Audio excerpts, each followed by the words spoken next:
Welcome back. Thank you for staying with the broadcast. The matter of fact and outright rejection of Janine Compton-Antoine to the St. Lucia National Trust by Prime Minister Alan Chastanet has raised some eyebrows. But the Prime Minister is making no bones about the matter. He says she was simply not suitable for the position of chairperson of the St. Lucia National Trust. Prime Minister Alan Chastanet has doubled down on his rejection of the nomination of Janine Compton-Antoine to head the St. Lucia National Trust. The Prime Minister was very matter-of-fact in his response to questions surrounding his reasons for rejecting the nomination. I have just basically have the right to do that. And based on the situation currently at the National Trust, I don't believe that she's going to be the best person to be able to lead that organization at this point. Weighing in on the matter was the leader of the opposition, Philip J. Pierre. He says people should note carefully the treatment of the daughter of Sir John Compton. He says Janine Compton-Antoine was qualified and capable and was the best person for the job. Again, I feel sorry for myself. If the Prime Minister can do the father of the nation, that's much as me, or people of the Labour Party, or journalists. I mean, Janine Compton is the daughter of Sir John Compton. Sir John Compton is the founder of the United Workers' Party. Sir John Compton is the man who made Alan Chastanet a minister for tourism. And if they can treat her like that, can you imagine what they can do me? Or you?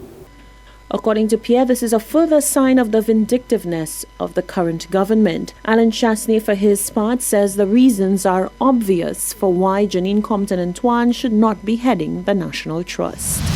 Now we took to the streets to get your take on the rejection of Janine Compton-Antoine's nomination to the St. Lucia National Trust by Prime Minister Alan Chastanet. I personally believe that the Prime Minister should have thought what he said.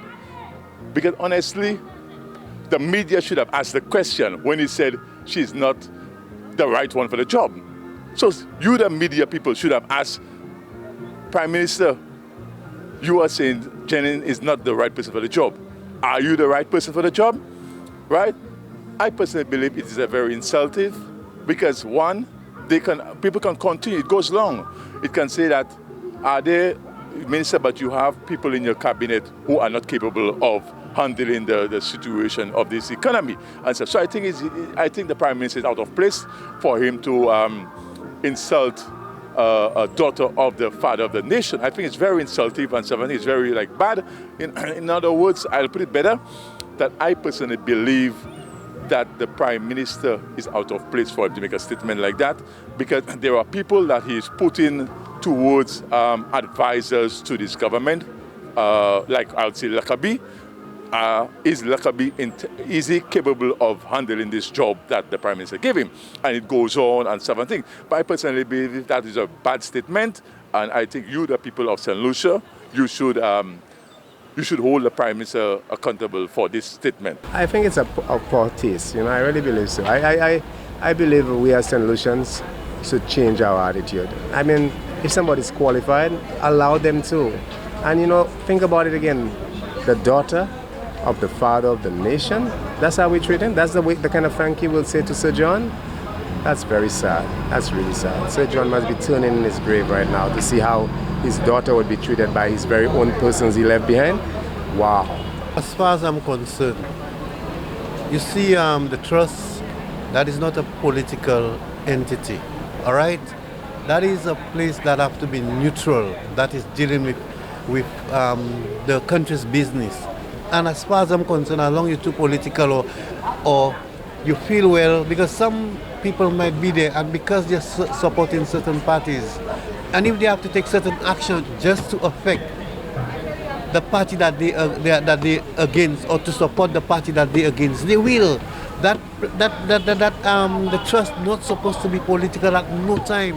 And as long you political, as far as I'm concerned, you stay out of the trust and you get yourself into politics. Straightforward. I am very, very proud of Janine Compton, the daughter of the late Sir John Compton. A gentleman, may he rest in peace, who have done so much for us. Yes, we wouldn't agree with everything. The St. Lucia Labour Party never really agreed with everything.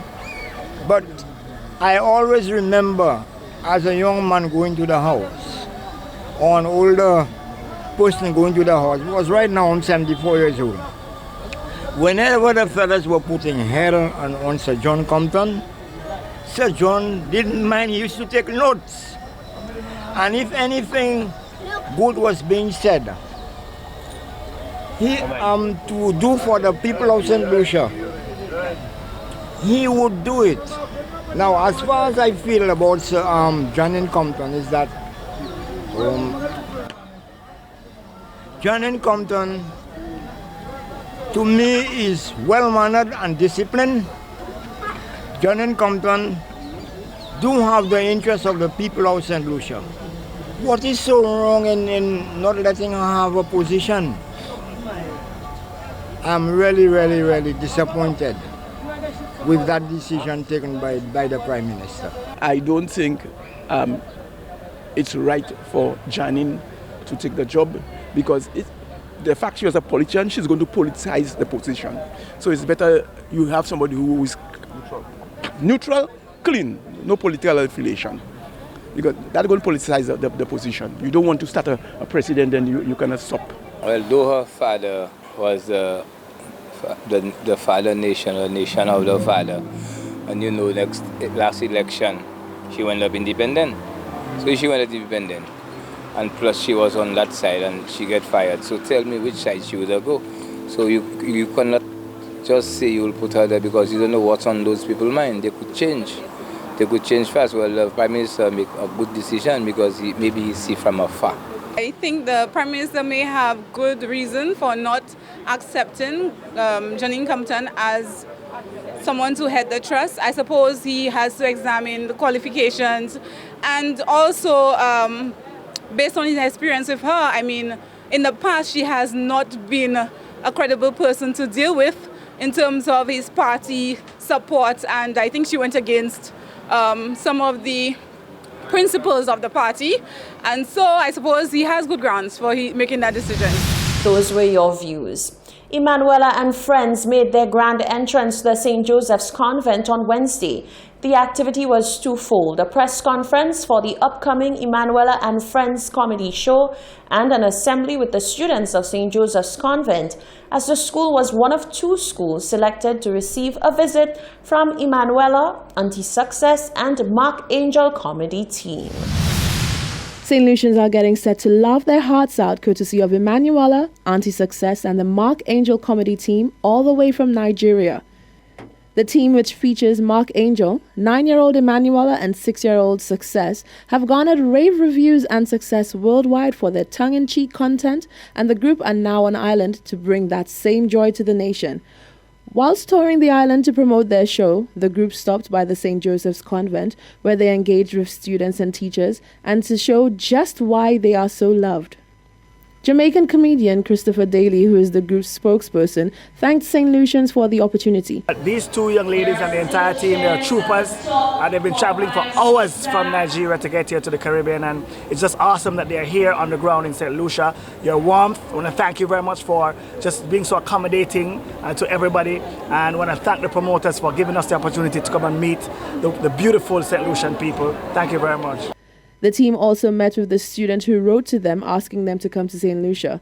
Litana Bruno said she wrote to the group with hopes of getting a much-needed end-of-term treat. I made the decision to write it since it is the end of our term, and we've been working very hard, so it would be an honor to have such prominent faces in our society now, especially in theatre arts, to come to our school and to just showcase their talent and speak to us as they did today. And in their own style, the team implored St. Lucians to come along to the event. So come out on Sunday, please come out, tell everybody you know to come out. If you have bought your ticket already, keep your ticket. If you have not bought your ticket, just go and buy tickets now. Come out. Yeah, come out, oh! I'll come to your house and carry you. The event will be held on Sunday the 15th of December at the Darren Sammy Cricket Ground from 6 p.m. Reporting for Hot 7 News, I'm Rochelle Gonzalez. Because according to science, anything you cannot see or touch does not exist. That means you don't have sense. The island's Prime Minister is exercising his power as leader to look into a matter and perhaps even bring some much-needed relief to a group of aggrieved factory workers who have been left out of pocket for nearly 2 decades. Majestic Industries Limited operated in St. Lucia from 1971 until 2004, when they were unceremoniously shut down, and they closed their doors in the faces of 300-plus workers. The company gave just 72 hours notice to the National Workers Union, which represented the employees at the time.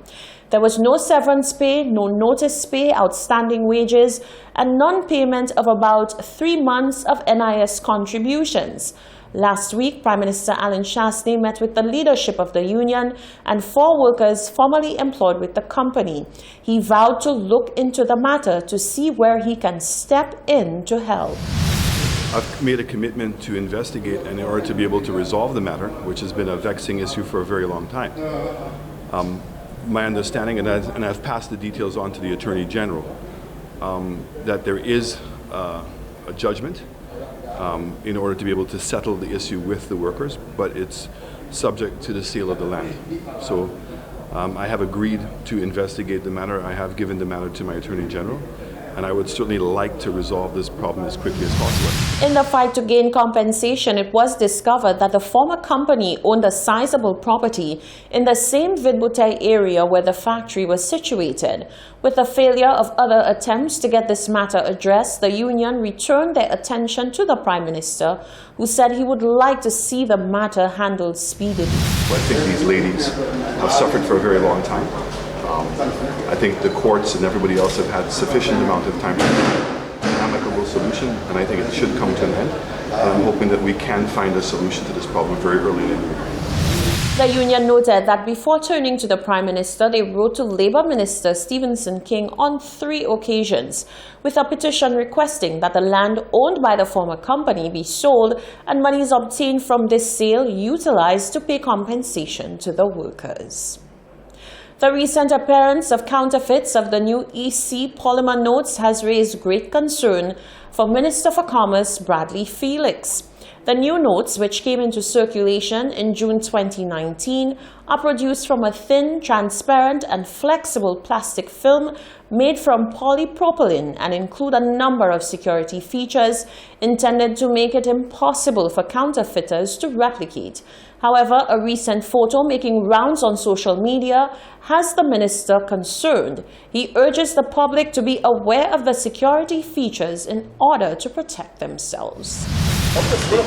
Must be a concern with regards to that, because it's a time of the year when quite a few of our business houses make their most sales, and if people are going to be engaging in the spreading of counterfeit, you can well imagine the repercussions. So, I mean, the ECCB has put out, the Bankers Association has put out all the security signs that you need to look at on the bills. So it's very important that our business people identify the security notes, the security signs on these bills, so that they don't fall victim to these counterfeiters. The new notes are resistant to water and other liquids and resistant to dirt and moisture. They are durable, difficult to tear, and last longer than paper notes, and they are eco-friendly. The notes also bear a tangible feature, making them user-friendly to the visually impaired. The Eastern Caribbean Central Bank promised to issue a press statement on this matter. This is the Hot 7 TV Nightly News. Stay with us. There's more news coming up after the break.